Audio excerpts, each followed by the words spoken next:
Artisan partners are making their beaded animals. Giraffe. Yeah. Este pata de jirafa. That's his leg. So they're working on. You're working on the body, and you're working on the leg.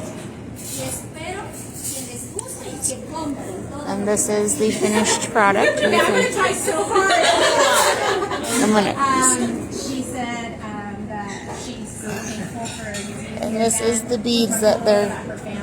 Oh, my Lanta, those are tiny. Her daughter Wendy and my younger son Alex.